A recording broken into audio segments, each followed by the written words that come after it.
Welcome to the Santa Cruz Coffee Break. If you're watching on YouTube or listening on Apple Podcast, please follow, hit the like button, or any subscribes. It really helps us with the algorithms. Santa Cruz Coffee Break is produced by the Santa Cruz Guitar Players Forum. All opinions are those of the speakers. We invite you to join us on the Santa Cruz Guitar Players Forum at SCGCPF for more fun. Now, let's get on with this installment of Santa Cruz Coffee Break. I got lost in my own brain. And forgot. So I apologize profusely. No, I get lost in my own brain all the time. It's all good. Well, I wish we're all good, but it's easy to get lost there. And with that, we'd like to welcome everybody to the 72nd. I called the last one 72, but this is truly 72 podcast for the Santa Cruz Guitar Players Forum. And we want to welcome Brandon Lee Adams. We're so excited to talk to him. Brandon's going to talk about. Welcome, Brandon. Yeah. Hey guys, thank you very, very much for having me. And I feel like this is kind of iconic because 72, isn't that like season, like the first Star Trek was like 72 episodes, right? Yeah. I don't know what happens when we get to 73, but because I'll probably call that one 72 as well. But keep it rolling, the never-ending 72. Well, we started running into problems when we got past our combined fingers and toes. So yeah, that was trouble. So Brandon's deep in season 2 of Life of a Musician. And if anybody hasn't seen any of it, he'll tell us where it's available and where you can see it. But these shows are so intimate, and it's conversational music, which is just a beautiful thing to see. So, and Brandon's probably going to talk a little bit about a NAMM experience. And well, I think we should mention that we talked to Brandon when he was doing the first season, and it wasn't clear where it was going, what was going to happen, whether it would be a success or not. And it was, and he's doing another season. So, congratulations on that. And tell us how the journey has been. It's pretty insane. Like season 2 is airing in my local market now. And every time one of them actually gets done and actually goes out to broadcast or to stream, I think to myself, this is never going to happen again. It's really surreal. And like, I think I just stay so busy. Like it's times like this when somebody asks me, or when you guys ask me something like this, that like the only time I reflect on it, because like as soon as one thing's done, like, okay, that was awesome. What are we going to do next? I'm always trying to like, I'm afraid if I slow down, I'll stop, and I'll look at it and be like, that was pretty cool. I think my life is. Now that you're into your second successful season, do people like stop you on the street? Do the checkers at the grocery store want to shake your hand? Are you discovering all the facets of fame? Well, to be honest, it's always Sam's Club, and I have literally had people like, well, we'll go to Sam's Club because buy in bulk, right? And there's no Costco in town. But we plan a once a month Costco trip, but the bread is cheap and good at Sam's Club. But I go to Sam's Club and I've been ran down by people I've never met before in my life, like on 3 separate occasions. And that's pretty wild, and they're like, I watched the show and we love it so much and thanks for shooting it. And I love that artist, or that, I'm adjusting to it. I gotta keep, usually in the off season, I just grow my beard out and stay at home, Pull a rock across the mouth of the cave. I'm thinking that you ought to talk to Sam's Club about some promotion for this thing. It might be right in their wheelhouse. It's hard to say, but you don't know. Give us some of the artists that were on season 2.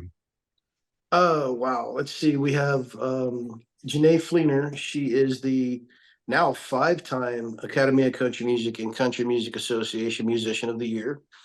Uh, you guys met Josh Martin, so we had Josh and Janae. Tim O'Brien, his episodes are airing locally right now. That's great. Yeah, that was a dream come true. Red Volkert, from Merle Ouch. Haggard. Ouch. Ouch. Oh yeah, yeah. Playing with Red was a trip, really. And to be up close to somebody who's one accomplished that much historical music, and two makes it seem so effortless. Like his playing, it's like he's not even thinking about it. Like he could probably write a book or watch an epic movie while he's just killing it. We had let's see, the Church Sisters. They are a wonderful sister duet who were signed to Big Machine Records in Nashville before I think Big Machine kind of went the way of the dodo. But they're an amazing talent. We've got an up and coming country gunslinger, Zach Top, who is now he's opening up for acts like Garth Brooks and Dwight Yoakam and Luke Bryan. And I'd known Zach since he was like 12, and now he's like 6 foot forever and putting out country music videos and on the Billboard charts. Let's see who else was on the show. I'm afraid to forget anybody. Oh, we had American Idol live round contestant Lauren Massetti for a couple episodes, and now she's like a feature artist at Dollywood, and she's playing the Grand Ole Opry, and so we just kind of caught a bunch of folks, and then I had a show cancellation. We were going to have Roy Bookbinder on season 2, but Roy had to undergo surgery. And I had about a week to find a location and somebody. So I just hired a bunch of or called a bunch of friends and told them I'd give them money. And so I took one of the episodes myself, as a week was just not enough time to get somebody in. So I did an episode at a really cool loft location. So that's pretty much, that's season 2 in the nutshell. So wasn't a kegger at Brandon's house? No. They wouldn't. The wife wouldn't let me do that. Did Red give you his a little early history that they were on the road so much that all he did was go to his hotel room and like read through the local guitar like daily shoppers or local shoppers? Did he give you any of that? Yeah, Red. It was really cool. Like the show is unrehearsed. I have no clue, what the conversation, where it's going to lead. But Red just kind of gave this like just a breakdown, But he managed to give like a lifelong breakdown and didn't drop one name, Because I was a little like, experience with that.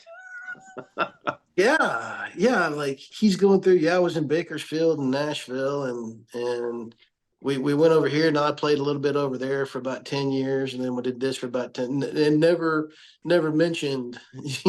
Yeah. But I like on my show, it's the show is for the artist, so I let the artist dictate, how it goes. So it was cool, and then he said, "Okay, let's do this song." Like, oh, all right, we start on the fire, right? I like to keep the show like that. I think it's scary. It's a little dangerous, but at the same time, everything that's coming out is what's happening spontaneously in real time. Yeah, it makes it more real. Well, it's always more exciting when you're playing without a net. Yeah. Oh, yeah. I had to ask him like right before we played the song. Said, does that start on the 5 chord? I forget how that goes. But it's because the idea is you always want to be as professional as possible, and my show is the complete opposite. It's how can you be as unprofessional as possible? Is kind of how it's coming to be, but it's been fun. I'd keep that. I'd keep that out of my talk to the program directors. Well, after this experience, now do you have more artists like banging on your door saying, "Hey, Brandon, old buddy, old pal, how can I?"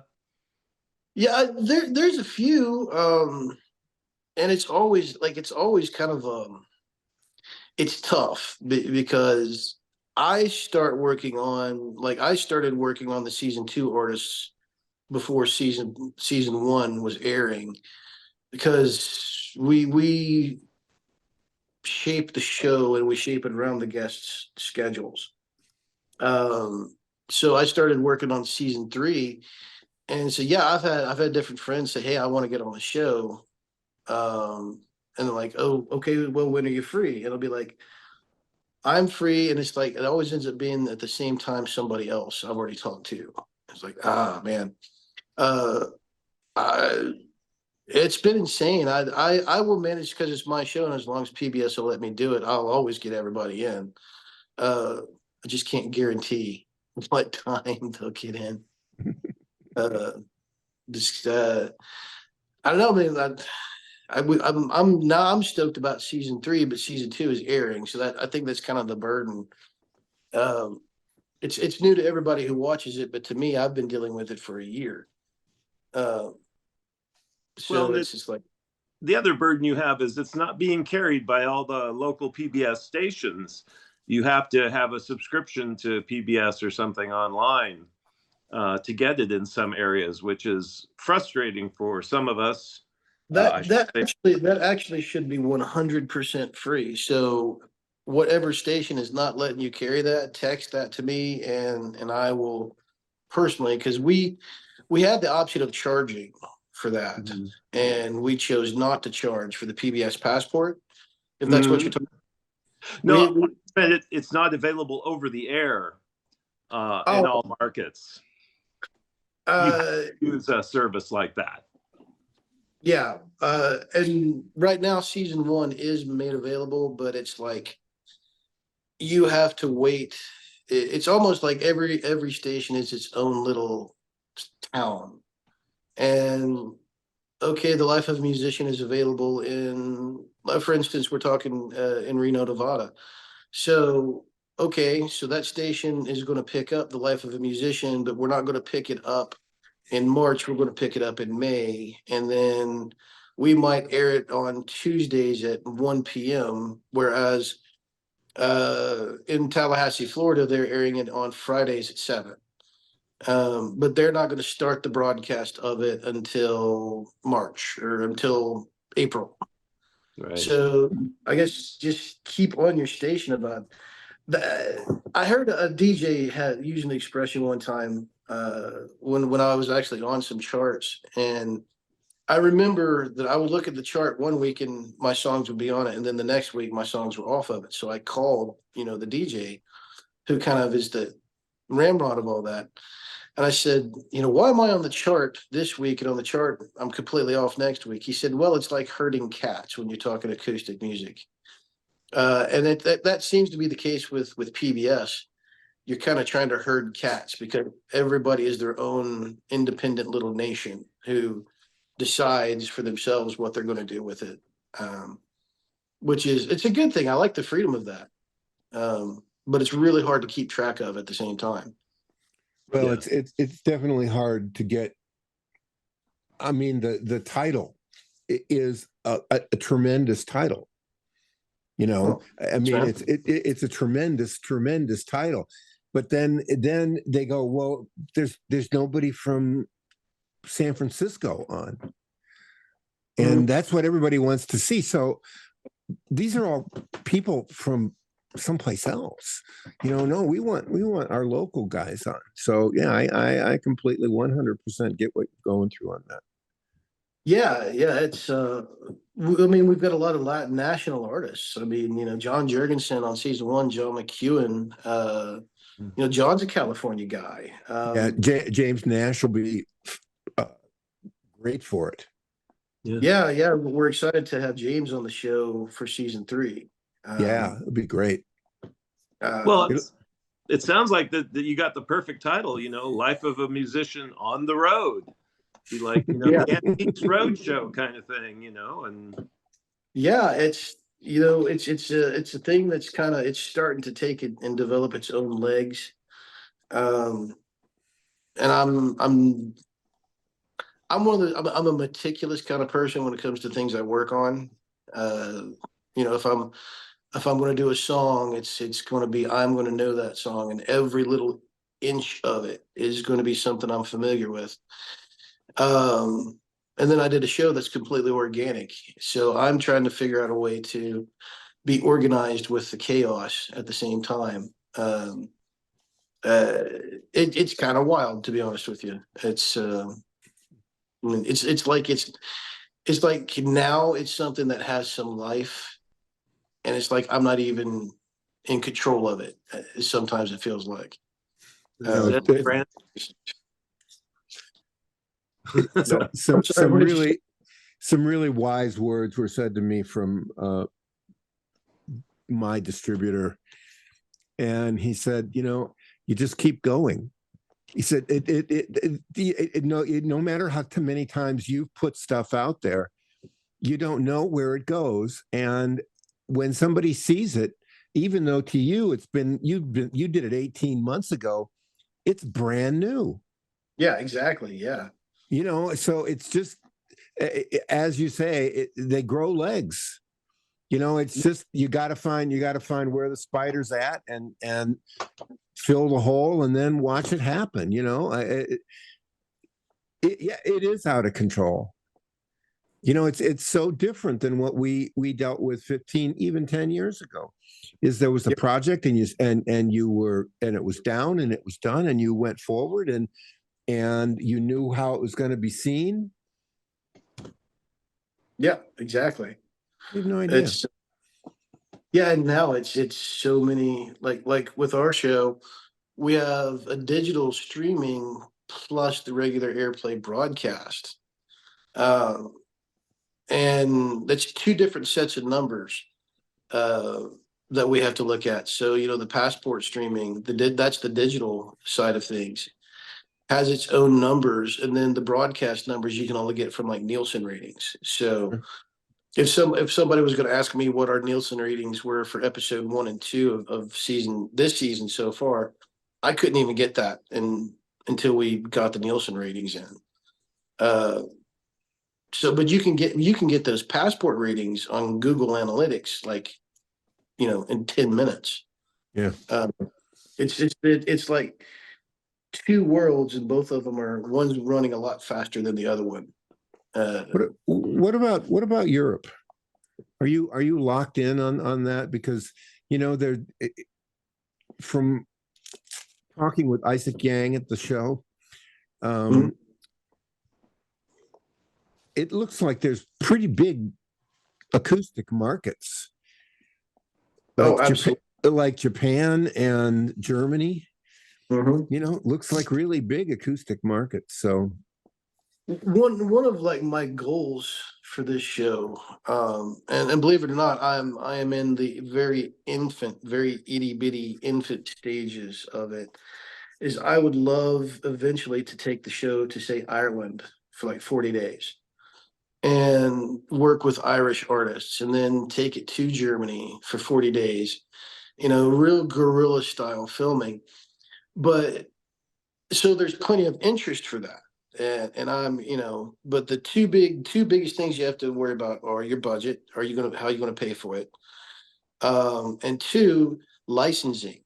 So we're on PBS, but if you go over to Ireland, you're talking BBC. Uh, so are you working in partnership with BBC?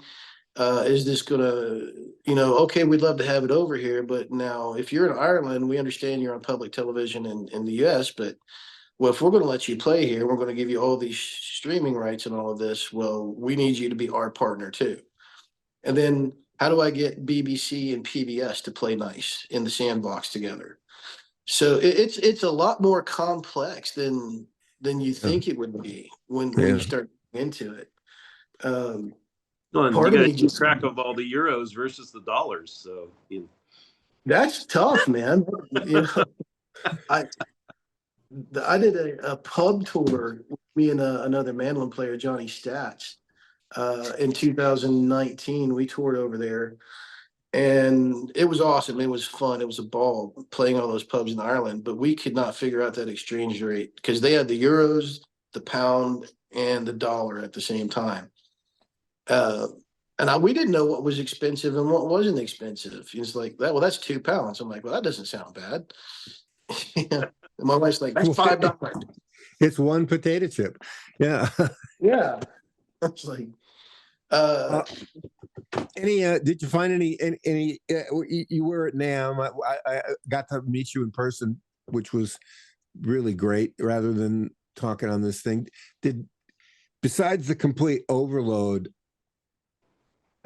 yeah, the 100% overload, and Tad and I did the crazy thing of together walking through the drum room, and I did and that then, too. I did and that then too. yeah, and then into the band room, and you put 1,000 drum sets set up, and you let 5,000 drummers in, and the place is Well, I there's one takeaway from that. As a result of that experience, I am now carrying earplugs with me at all times.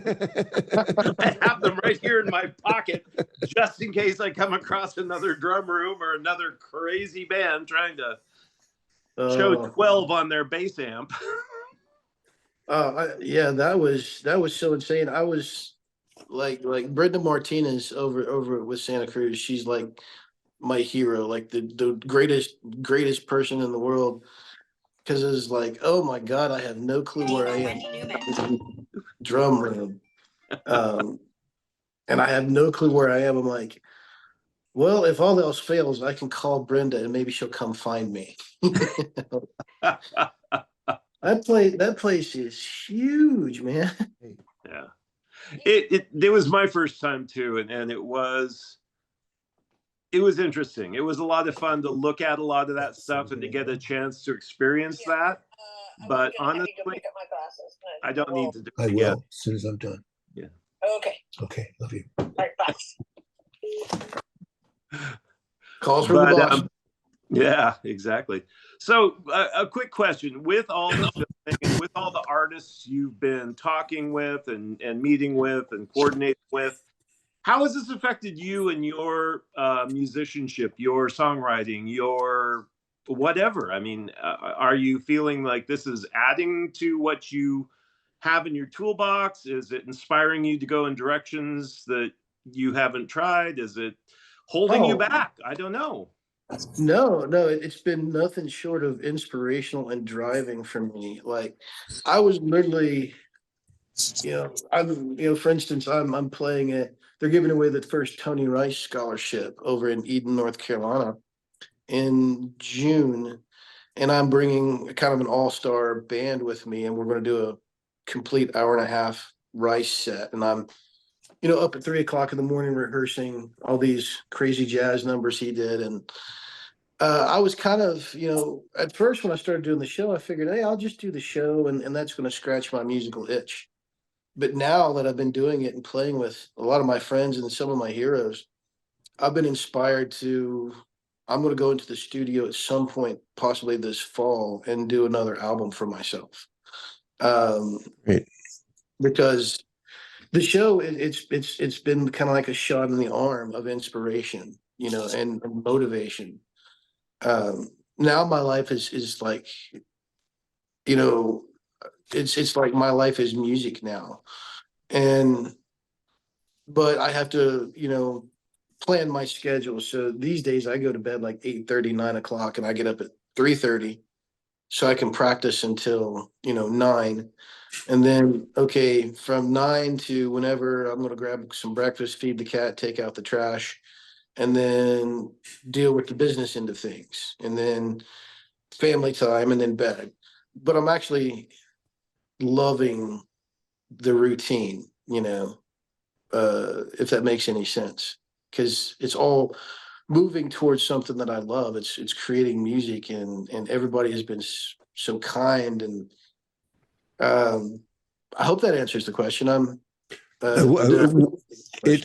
was just thinking about the first podcast we did with you, and we kind of, I think Tad asked you the same kind of question, and you really have evolved into being music.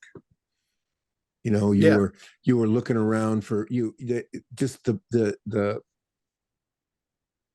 mechanics of doing what you started. You know, if you're going to build a house, right. It's tough at the beginning, and then maybe it gets a little easier, and maybe you work on other things. But that's wonderful to hear, Brandon. Yeah, it's I'm really stoked about it.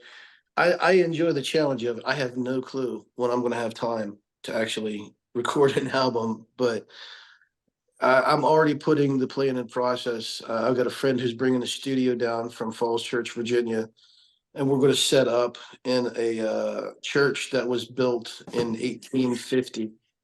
And we're going to shoot in this amazing room in this church, just this live album, you know. And I think that if I had any advice for anybody who was thinking about starting something, just go ahead and start it.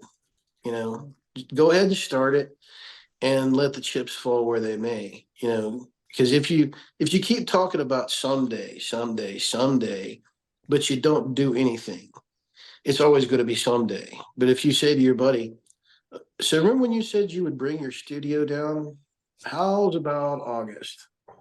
So in my mind, I've got from now to August to accomplish this. And now it's like, oh, it's a real tangible thing. Instead of saying, one of these days I'm going to ask my buddy to bring that studio down, so that's fantastic, because you have to take action on your thoughts. I mean, if you don't, they're just useless. Right. Yeah. And that's life. We adjust. Okay, so it's not going to be exactly what you thought it was, but what part of life is? I mean, maybe it just got better. It's the hardest lesson, I think, to teach your kids, is that you can't be afraid of failure. You just have to do it if you feel like doing it. And I think when we're born, I think that as babies, that's what we do. It's like, I'm going to get up and run across the room, and mom is screaming, ah, but the baby doesn't know. And we instill them with all the fear, and we instill them with all the reasons they can't do this, or why they have to be careful of that, or whatever else. And then those lessons, I think, hold us back as we get older. It's always like, well, I'm going to overthink this, and I'm going to make sure that I have a long checklist of things I have to do and check before I can try doing that. And that's what holds us back. We need to, at some point, just throw the checklist aside and say, let's try it. Let's just do it. What the hell? Let's do a podcast. You see what kind of trouble that's gotten us into. But it's a great podcast. I've watched every single one of them. I'm so sorry. I think they're awesome. I love doing this. Like, I do it like once a month. If you guys are game, like, okay, this edition, number 72. Yeah, it'll always be 72. It truly will be. Brandon, again, thanks. Thanks for the light. Thanks for the life. Thanks for the incredible music. Bless you. Thank you for listening and paying attention. Oh, you're inspirational. Yeah, it completely is. Just kind of like with this podcast, Tad and I were together yesterday, and he said, "What are we going to talk to him about?" And I just said, I don't know. We're going to find out about season 2, and we're going to find out about the show, and we're going to see what he's been doing. And it was a plan. It wasn't a detailed written out thing, but it was a plan. We had the last one with Lloyd Baggs. I had no idea he was a guitar maker. None. Yeah. And your first one gets sold to Ry Cooder. That's pretty good, right? Stop it. Yeah, you're hurting me. I mean, really, that's crazy. So, and I had no idea that was going to come out. Yeah. And he took us down this wonderful road, and it, it's so cool to see your development over the course of these 2 seasons, because you're a different guy. I'm trying to be. I mean, well, I mean, not different, but I think when season 1 was getting going, that's when you get introduced to the monster, and and now that I've been introduced to the monster and managed to not have it bite my head off a couple of times, it's like, okay, well, all right. I mean, I'm always going to respect the monster, but I'm not going to fear it as much as I used to. You know. That's the one takeaway from talking with you down at NAM, was that it was really clear that you had really grabbed hold of the reins of this thing and had a good, thorough understanding of what it was you were doing and where the problems were and what it was you had to deal with. And I mean, it sounds like you've found a path that really suits you, because it just feels like you know what you're doing, and you're doing it in a really good way. Bless your heart. Thank you. That means I need to be an actor. Not, if nothing else, I know what I want to accomplish, and I know that it is attainable as long as I'm not afraid to work. I mean, I think anything in life, there's all different kinds of work. You know, there's mental work, emotional work, physical work. If you want to accomplish something and you're not afraid to put in the blood, sweat, and tears, you can get, if not the exact thing you wanted, you can get a semblance of, a facsimile of what you were after. And that's, I guess that's kind of where I'm at with it. Is I know what I want to do. I know what I want to get. I know how to get there. And it doesn't scare me as much as it used to, because I'm not afraid to do the work, if that makes any sense. Words to live by. It makes all the sense in the world, and they're just words to live by. And you've dumped about 5 gems in here. Well, thanks, man. Did you write them down? Because I don't remember. Yeah. The best part is that we don't have to write them down. We have them live. So I'm gonna say thanks. I'm gonna let you go. Have your day. Yeah, man. We'll pleasure.